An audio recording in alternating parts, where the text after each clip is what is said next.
एक छोटे से कस्बे फरूरुपुर में मोटू और पतलू रहते थे। मोटू बहुत मोटा और खाने का शौकीन था, जबकि पतलू लंबा पतला और बहुत होशियार। दोनों बहुत अच्छे दोस्त थे। एक दिन डिज्नी की जादुई दुनिया का दरवाजा खुला और एक चमकदार परी उनके घर आई। परी ने कहा, तुम दोनों को एक खास मुहिम जोई पर जाना है। जादुई जंगल में एक सुनहरी सेब गायब हो गया है। अगर वो ना मिला तो पूरा जंगल उदास हो जाएगा। मोटू ने पेट पकड़ते हुए कहा, सुनहरी सेब, क्या वो खाया जा सकता है?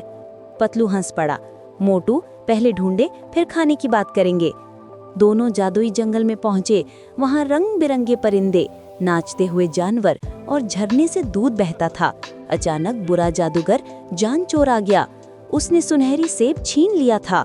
जानचोर ने तोते की आवाज में कहा, हा हा हा, अब ये सेब मेरा है।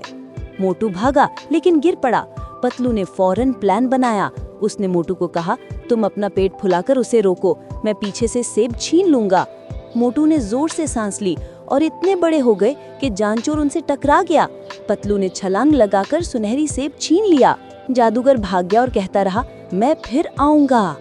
सुनहरी सेब वापस लगते ही पूरा जंगल खुशी से झूम उठा। परिंदों ने गीत गाए, खरगोशों ने नाच किया। परी ने दोनों को गले लगाया और कहा, तुम सच्चे हीरो हो।